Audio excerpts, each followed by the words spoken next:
How's it going? Second opinion. Today we have a video on a topic we get asked about all the time, and it's how to hook investors. A lot of times investors don't owe you anything. They don't really want to read your deck. They've seen 100 decks in that day. They're inclined to basically not read it as quickly as they can. So how do we deal with that? Well, we put hooks at the beginning of basically every presentation we make. A hook is something that's unique to you. It's going to potentially win the game before it begins. At the very least, it'll stop an investor from skimming or skipping your deck. It'll set exciting expectations and kind of give you some momentum. So hooks are a great way to stand out, a great way to get someone to basically get through your docsend. I'm going to go through 6. I've used placeholder information, but every single thing here has used in a deck that's fundraised. So all these hooks work. It's about figuring out which is best for you, and we'll talk through kind of how you do that. So the hook we recommend, if you can, use it is a traction hook. Investors want to invest in a winning business, and a traction hook is a great way of showing that off. Let me make my face a little smaller. Here's like kind of the gold standard traction. You'll have an up and to the right chart. Ideally, that's an ARR chart or MRR. If not, you could do user growth. You could even show growth of your pipeline, dollars that are kind of soft committed. And then if you're a business to business product, you'll want to have logos of your customers on top of that chart. If you don't have logos, that's okay. Just remove that. But ideally you do. And then there is some room on a slide like this in the bottom left, give some more metrics. Now, let's say you're a D2C company, you're an earlier stage company, you don't have really great numerical traction yet. That's okay. If you have brand love or testimonials, even people just telling you they're excited about what you're building, you can have a number of quotes on the right side and then hopefully some data still on the bottom left to support it. If this is the slide you're going to make because you don't have a revenue chart or an exciting chart to show, you might want to consider another hook. If your business is getting a lot of love really early on, this can be a really great opening too. To think about if you can, how to have an overwhelming amount of support to show. The next thing we use quite a lot is the team. I'd say this is the second most popular hook. The team slide is super flexible in a pitch. You'll often see it used at the end of the deck, in the middle of the deck, kind of wherever it makes sense. But if your team is really strong, let's say you've exited businesses before or are leaders in the space, you can kind of open the story with a team hook. So you'll want a big picture, either of the founder or maybe the team altogether. You always want logos. Everyone's interested in the fact you've worked at great businesses or went to good schools. If you don't have that, you can probably just put whatever logos you have because people will always be kind of interested in seeing what you've done.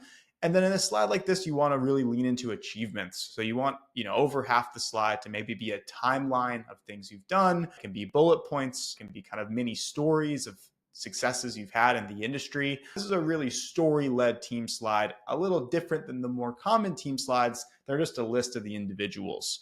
If you just want to put a list of individuals because you don't have a great story to tell, then you probably don't want to use the team as a hook.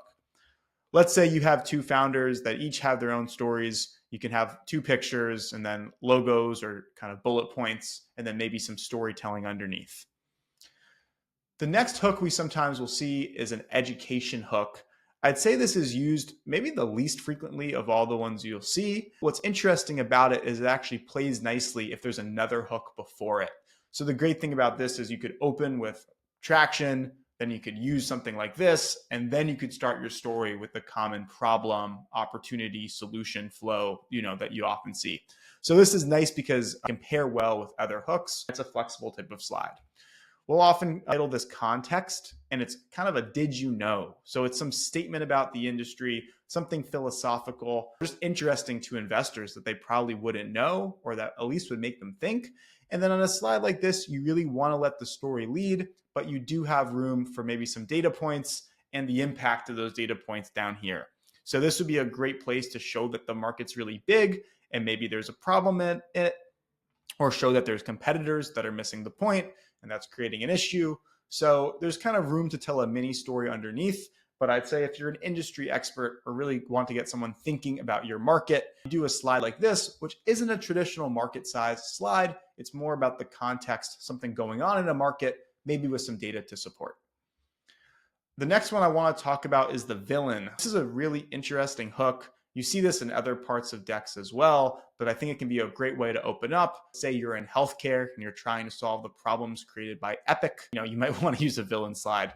So here you basically want to highlight that competitors stink. You definitely want a logo and you want a lot of explanation, either in bullets or small boxes to show why. And then you maybe talk about the pain that's causing for users or the industry. That can be done qualitatively or quantitatively. And this is also story led.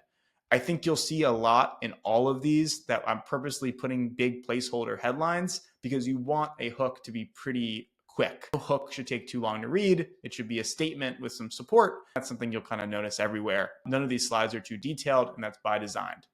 Let's say you have two types of competitors on either side of a market and they're missing a point. You could lay them out like this and then show an arrow pointing to the potential opportunity this creates. This is a really great slide. I often will see this on slide 3 or 4. After you've introduced a problem, you want to talk about why it's unsolved. You can use a slide like this, but it's also a way to open. So if really the genuine reason behind your business is trying to solve a problem from competitors, this might want to be how you start. Let's talk about a hero. So this kind of is the opposite of a villain. This works really nicely in two situations, but particularly in D2C decks or decks where there's a consumer that needs a lot of help.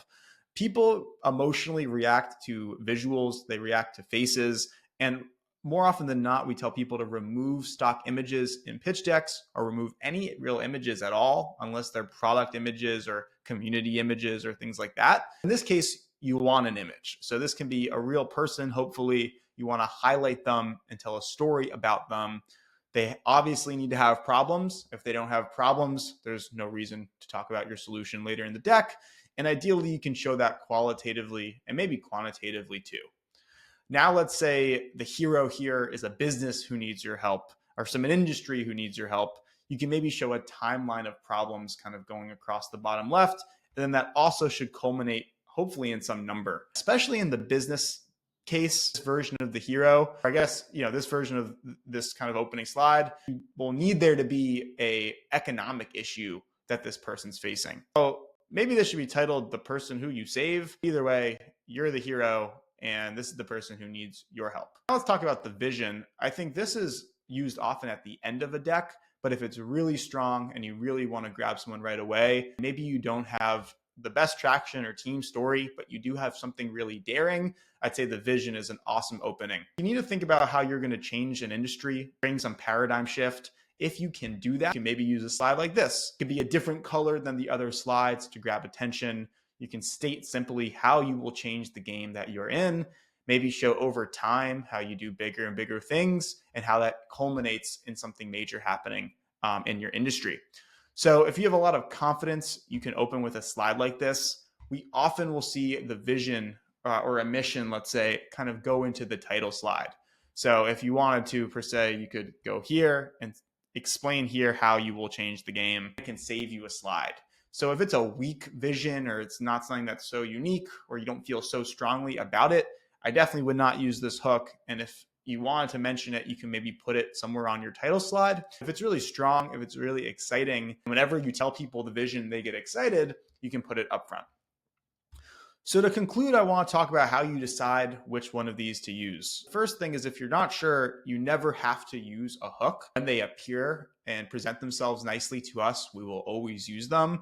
But a lot of times a solid narrative, a company has a lot of good things going on for them.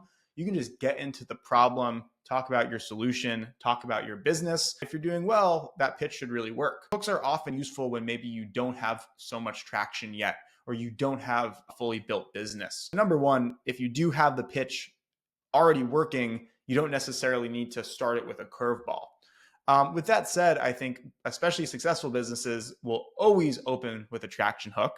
Instead of having this appear on slide 5 or 6 or later in the deck, you need to show investors what they want to see, which is that you're doing really well. So I'd say any business that's off the ground, up and running, a chart that you can show, I would almost always open with that and then get into your story. If you're a new business, I'd really think about using the team. If this is like a second or a third business, talk about why you arrived at this concept. Maybe something like vision or education. I think these are really great for starting a conversation, great for like a teaser deck or trying to get someone's attention. teach them about an industry, tell them you have some big idea. Oftentimes using that as a really clear opening can get the conversation going, at least get people through your pitch, get the ball rolling conversationally. The villain and the hero, I'd say, are a little bit more niche. So I often see these in certain industries like education or healthcare, maybe like construction. There's like a few places that, or like, more heavy duty industries where we'll see these appear. I think unless there's a really clear problem story you can tell about someone, it can be really tough to nail one of these slides with a person on it. Especially in healthcare, I've seen these slides be used really well in decks that have successfully fundraised. So pulling at the heartstrings is always available. The villain is interesting because you will want to have this somewhere in your deck. If you don't have it as the hook, I think every pitch should talk about why competitors stink in a way that's more organic. So if you don't use it at the front, use it somewhere else. I think this is just a good slide to have, but occasionally when the problem is really deep with competitors, people will recognize it and want to solve it right away. This is the opening you can use. So that's it for now. Let me know if you have any questions. Use these in your next pitch to get investors to pay attention. I promise it works. We've seen it time and time again. Thanks.